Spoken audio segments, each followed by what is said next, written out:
In today's video, I'm going to teach you how to add page numbers in DocHub. To get started, open your web browser and search for DocHub. Once the search results appear, click the correct DocHub link to go to the official website. From there, sign into your account so you can access your documents and editing tools. After you're signed in, head to your dashboard and open the PDF file you want to work on.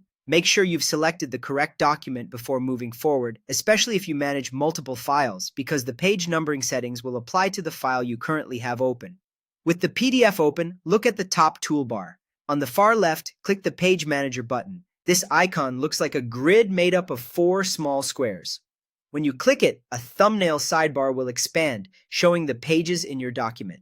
This area is helpful because it gives you a quick visual overview of the file and also gives you access to page-related settings. At the top of that expanded thumbnail sidebar, open the Options menu and choose Page Numbers and Labeling. This will open the configuration window where you can control exactly how the numbering appears in your PDF. In this window, you'll first see the Start Page option.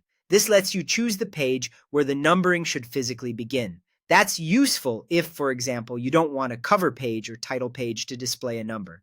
Next is Prefix. Use this if you want text to appear before the number. For example, adding the word page followed by a space will create labels like page 1, page 2, and so on. If you want a cleaner look with only numbers, you can simply leave this field empty. You'll also see label format.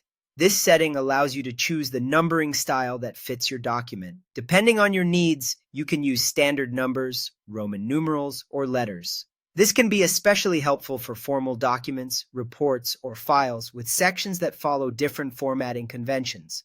Then, set Start Counting From.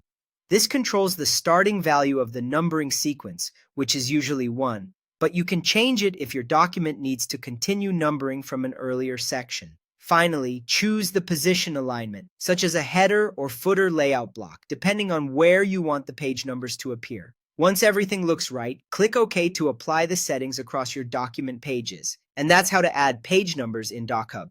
Take a moment to review the final result so you can confirm the numbering style, placement, and sequence are exactly how you want them.